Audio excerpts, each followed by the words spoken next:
రాష్ట్రంలో ప్రజలు దుర్మార్గమైన పాలన నుంచి విముక్తులై స్వేచ్ఛాయుత జీవనం గడుపుతున్నారని అన్నారు నాగర్ కర్నూలు ఎమ్మెల్యే రాజేష్ రెడ్డి. ఎన్నికల సమయంలో ఇచ్చిన హామీలను నెరవేర్చుతానని చెప్పారు. దేవాలయం లాంటి అసెంబ్లీలో తనని తన తండ్రిని ఒకే బెంచ్లో కూర్చుని అవకాశం కల్పించినందుకు ప్రజలకు రుణపడి ఉంటానని అంటున్న ఎమ్మెల్యే రాజేష్ రెడ్డితో మా ప్రతినిధి Shankar face to face. Nagar Kurnool నియోజకవర్గంలో ఎమ్మెల్యేగా గెలిచిన తర్వాత నియోజకవర్గంలో కలిదిరుగుతున్నాడు కాంగ్రెస్ అభ్యర్థిగా గెలిచినటువంటి రాజేష్ రెడ్డి. ప్రస్తుతం మనతో ఆయన ఉన్నారు, ఆయనతో మాట్లాడదాం. సార్ చెప్పండి సార్, ఓవరాల్గా ఒక యుద్ధ వాతావరణం తలపించింది ఈ ఎన్నికల వాతావరణం అంతా కూడా. అక్కడ గెలుపును ఏ విధంగా ఆస్వాదిస్తున్నారు సార్? ప్రజారాజ్యం వచ్చింది. ప్రజలు కోరిన మేరకే ఏదైతే అరాచక పాలన ఉందో దాన్ని తరిమికొట్టి ఈరోజు కాంగ్రెస్ ప్రభుత్వంను నన్ను కానీ గెలిపించింది మా ప్రజలు, మా తండ్రి గారి ఆశీస్సులు, అదే దైవ నిర్ణయం. కాబట్టి ఈ 5 సంవత్సరాలు ఏదైతే ప్రజలు ఆ రోజు కూడా చెప్పాను, నేను పబ్లిక్ మీటింగ్లో కూడా చెప్పాను, స్వేచ్ఛ కావాలి మా నాగర్ కర్నూలులో. అంటే వ్యాపారులకు కానీ ఎటువంటి బిజినెస్ చేసుకునే వాళ్ళకి కానీ ఆడ బతికే వాళ్ళకి కానీ స్వేచ్ఛ కావాలంటే కాంగ్రెస్ ప్రభుత్వం రావాలని కోరుకున్నారు. మేము కోరుకున్నాం, ప్రజలు కోరుకున్నారు. అదే మేరకు మేము ఇలా గెలుపొంది ఇలా కురుమూర్తి దేవుని దర్శించుకోవడానికి మా మిత్రులు జిఎంఆర్ గారు పిలిచి ఆహ్వానానికి వీటికి వచ్చి దర్శనం చేసుకోవడం జరుగుతుంది. సార్, ఓవరాల్గా ఫస్ట్ టైం ఛాన్స్ వచ్చింది, ఆ ఛాన్స్ను వినియోగించుకున్నారు. ప్రజలంతా కూడా మీ వెనకాల నిలిచారు. మీరు ఎన్నికల సమయంలో ఇచ్చిన హామీలకు ఏ విధంగా కట్టుబడి ఉండబోతున్నారు? మేము ముందుగా 6 హామీల గురించి ప్రతి ఒక్కరు చెప్పడం జరిగింది. మా నాయకురాలుగా మా ముఖ్యమంత్రి గారు ఎలా అయితే మాకు హామీ ఇచ్చారో అదేవిధంగా మేము హామీ ఇవ్వడం జరిగింది. వాళ్ళు ప్రమాణ స్వీకారం చేసి బయటకు వచ్చిన 5 నిమిషాల్లోనే 2 పథకాలు అమలు చేయడం జరిగింది.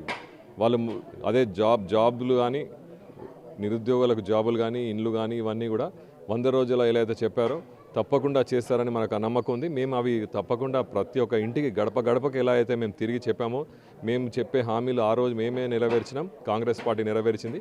తప్పకుండా రాబోయే కాలంలో మేమే నెరవేరుస్తామని చెప్పినాం.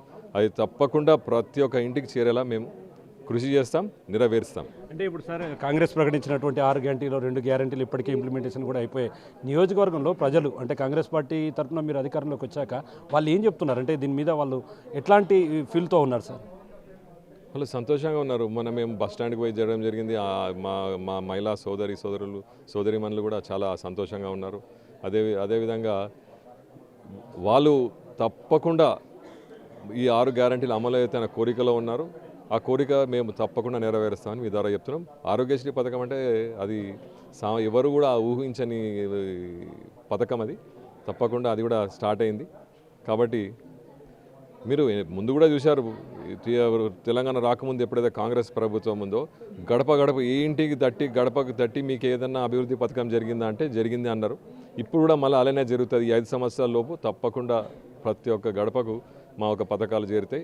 అందరూ తెలంగాణ ప్రజలు ఇప్పుడు తెలంగాణ వచ్చింది, స్వేచ్ఛ వచ్చింది అని భావిస్తున్నారు. సార్, ఫస్ట్ టైం గెలిచి అసెంబ్లీలో ప్రమాణ స్వీకారం తర్వాత కావచ్చు, అసెంబ్లీలో తర్వాత కావచ్చు, అంటే ఆ ఫీల్ ఎట్లుంది సార్? అంటే ఈసారి ఫస్ట్ టైం మీరు అసెంబ్లీకి కూడా పోయారు, ఆ టైంలో మీకు ఎలా అనిపించింది? అంటే అది ఊహించని విధంగా, నేను ఒక డాక్టర్ను, పొద్దున 9 గంటలకు స్టార్ట్ అయితే సాయంత్రం 7 గంటల వరకు పని పూర్తి చేసుకొని వచ్చి ఫ్యామిలీతో ఉండేవాడిని.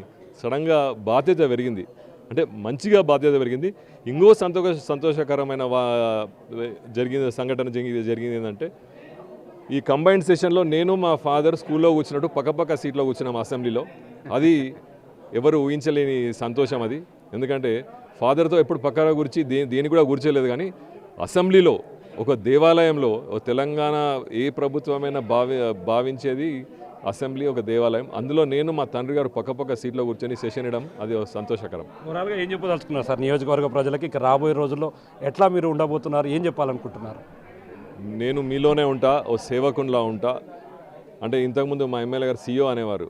అయితే నాగర్ కర్నూలు ఒక కంపెనీ కాదు, ఒక ప్రజలు కోరుకునే విధంగా నేను నడుచుకుంటా. మీకు ఎటువంటి సమస్య ఉన్నా ఎల్లవేళలా నేను అందుబాటులో ఉంటా. నా ప్రాక్టీస్ కూడా వదిలేసి మీతోనే ఉంటా అని చెప్పడం జరుగుతుంది. చూస్తున్నాం, ఓవరాల్గా గెలిచిన తర్వాత చాలా హ్యాపీనెస్గా ఉంది. ప్రజలంతా నన్ను నమ్మించి గెలిపించినందుకు రాబోయే రోజుల్లో ఖచ్చితంగా నియోజకవర్గ ప్రజలకు పూర్తి స్థాయిలో అండదండలతో ఉంటానని చెప్పి కూడా నాగర్ కర్నూలు ఎమ్మెల్యేగా ఉన్నటువంటి రాజేష్ రెడ్డి చెప్తున్నటువంటి పరిస్థితి కనిపిస్తుంది. ఇది ఓవరాల్గా ఇక్కడ ఉన్నటువంటి సమాచారం. Camera person Nageshwar, Shankar Goud, big TV, Mahabubnagar నుండి.